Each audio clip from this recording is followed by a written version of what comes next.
Okay, balitang international ulit tayo mga tol. Sanib puwersa ang Japan at Taiwan. Taiwan, Japan arm up against China. Launches biggest war games mga tol. Naku po, etong dalawang bansang to ay naghahanda. No, nagkaroon sila ng war games laban mga kapatid. Alam na natin, 'di ba? Laban sa China. Sabi nga rito sa title, against China. Mga tol. Sabi rito, sa gitna ng eskalasyon, tension sa China, both Taiwan and China are arming up.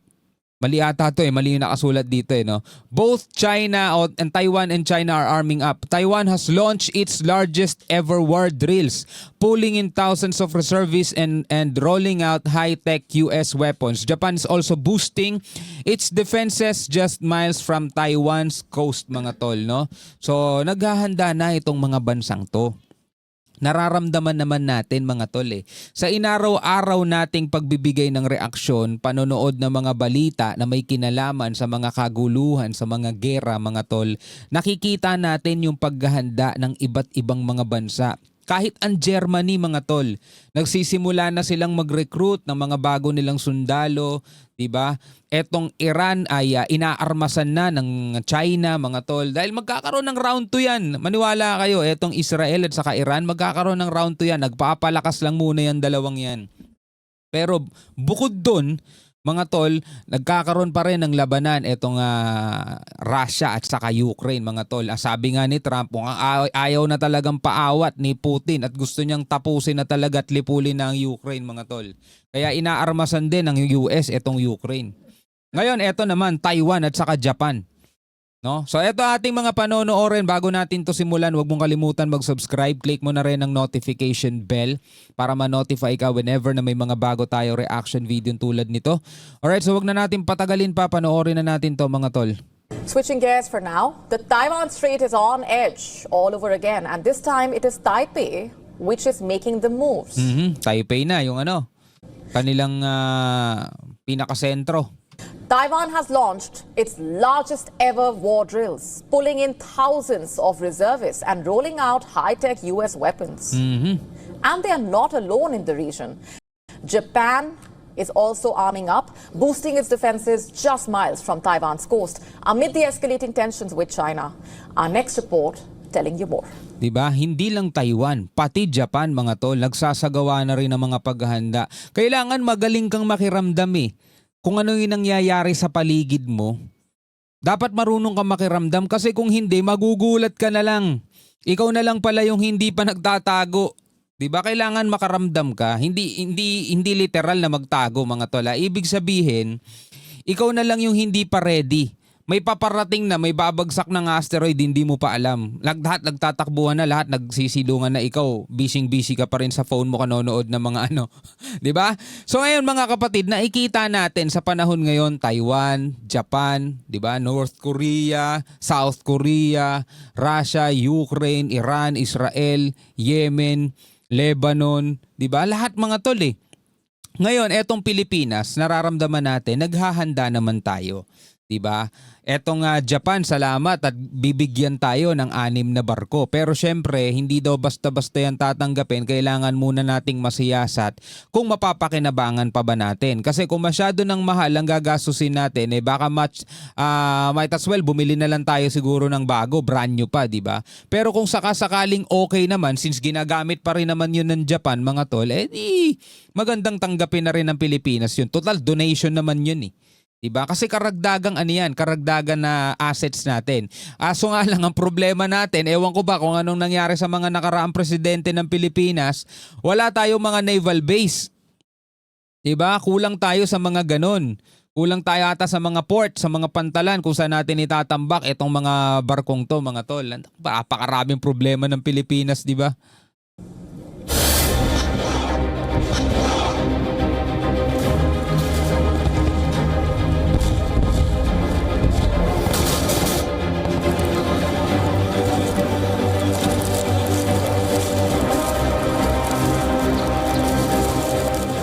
Taiwan kicked off its largest military drills aimed at defending against a possible Chinese invasion. Ito ipinapakita ng Taiwan dito, mga tol, na hindi sila natutulog sa pansitan.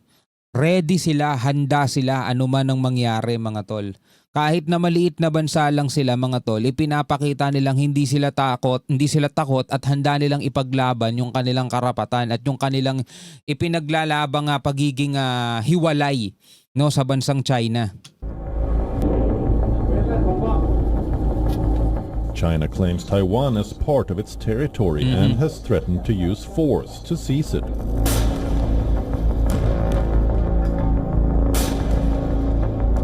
Taiwan's annual Hankuang exercises will run from July 9 to 18.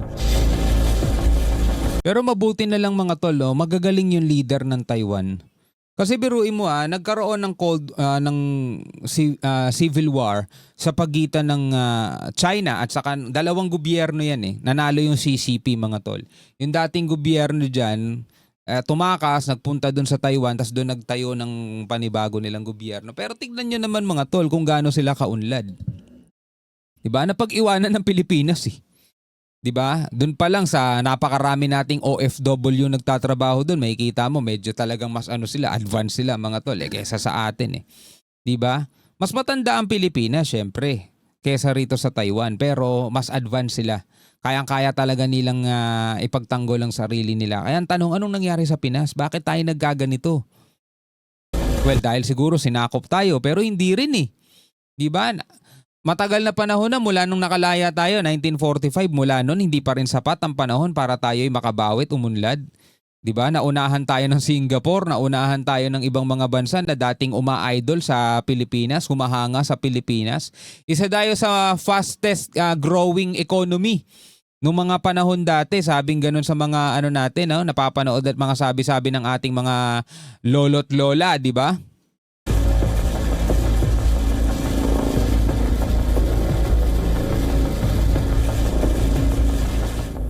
These 10 days, round-the-clock drills include over 22,000 reservists, the largest mobilization Taiwan has ever seen. Camouflaged reservists are training hard, assembling rifles, handling machine guns, and running live tactical scenarios. Sila kasi kaya nilang armasan yung mga reservist nila. Sa atin mga tol, isa yan sa mga pinoproblema pa ng Pilipinas. Kaya hindi tayo masyado makakuha ng napakaraming reservist. Ang problema mga tol, kung kaya ba nating armasan. Diba? Anong gagawin mo sa mga sundalo kung wala naman silang armas, diba? The message is clear. Taiwan is preparing for the worst.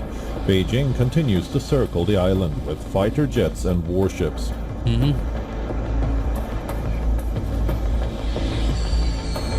Ngayon, paano kaya magsisimula ang China kung sakasakali man kasi 'di ba umuugong-ugong ngayon ng balita na baka magpalit ng leadership sa sa China. Ano ba 'yan?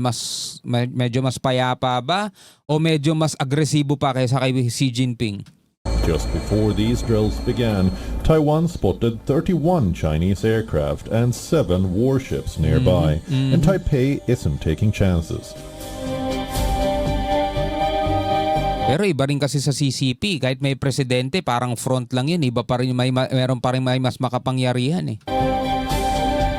Newly arrived HIMARS rocket systems from the US will also be part of the drills. HIMARS can fire as many as 6 rockets, 2 precision strike missiles, and 1 surface-to-surface guided ballistic missile, and has been extensively used by Ukraine against Russia in the Russia-Ukraine war. Oh, so ito yung ginagamit ng Ukraine, HIMARS. HIMARS, along with the American-made M1A2 Abrams tanks, will be tested under simulated battlefield conditions.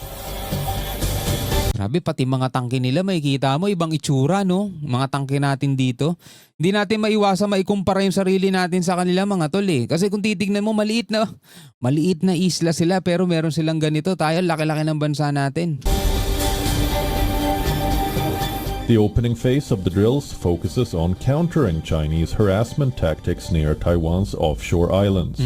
Taiwan's military is also fortifying key landing points and ports, wary of China's disguising an invasion as routine provocation, while the military will also rehearse ways to repel a beach landing, anticipating the kind of full-scale war that Chinese President Xi Jinping hinted at for the year 2027. Across the East China Sea, Japan is taking no chances either. 22,000 reservists called up to train. The Japanese army has been stationing its V-22 Osprey aircraft at a brand new base in Camp Saga, Wow, may brand new sila base. strategically located near the Ryukyu Islands. This island chain is just over 100 kilometers from Taiwan, and So naghahanda rin mga tol ang Japan, no? If ever nga magkaroon ng Chinese invasion dito sa Taiwan, mga tol, nakahanda sila if ever lang naman, 'di ba? Kasi napakalapit lang din nila mga tol, lalong-lalo na yung mga island nila, yung Senkaku Island, 'di ba? Pinoprotektahan din nila 'yan. So naghahanda rin sila mga tol. importance is growing fast as Tokyo braces for potential fallout from any Taiwan Strait conflict. China has been staging massive war games around Taiwan, especially since last year, and with these latest measures, both Taiwan and Japan appear to be moving from caution to war readiness. Talagang naghahanda sila. Dati caution lang, ngayon war readiness na. Bureau Report, WION World. 'Di ba? Nakikita talaga natin. Ngayon mga kapatid, dapat bukod dito sa dalawang bansang to, isa rin tayo sa malapit dito sa Taiwan, kailangan naghahanda rin ang ating bansa, 'di ba? Hindi kasi pwedeng pakampante tayo na hindi naman tayo kasali diyan. Oo, hindi tayo kasali diyan, pero pwede talaga tayong madamay dahil nga marami tayong mga OFW na nagtatrabaho diyan na kailangan nating iligas. At kapag yan tayo pinigil ng China, for example, tapos binakbakan nila yung ating mga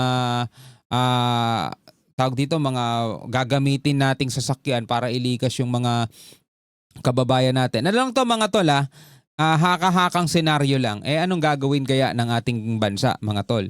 'Di ba? Sa mga nagdaang panahon, masisisi ba natin o maituturo ba natin sa presidente ang talagang naging pagkukulang? O kasama din yung kanyang gobyerno at yung iba pa? Kasi mga tol, syempre alam naman natin hindi naman presidente lang din ang nagpapatakbo ng ng gobyerno . Ano lang yan, siya yung pinakapuno pero meron din yan mga nasa ibaba. Yung iba hindi niya kakampi, yung iba kakampi niya, pero mga tol, kailangan kasi talaga magkaroon ng pagkakaisa para umunlad . Siguro isa yun sa mga kulang sa Pilipinas, no? Kaya wala tayong pag-unlad dahil hindi tayo nagkakaisa . Anyway, bilang mga Pilipino, ano masasabi nyo dyan? Comment na lamang kayo sa ibaba. Hanggang sa muli, ako nga pala si Shobaldi. Peace out.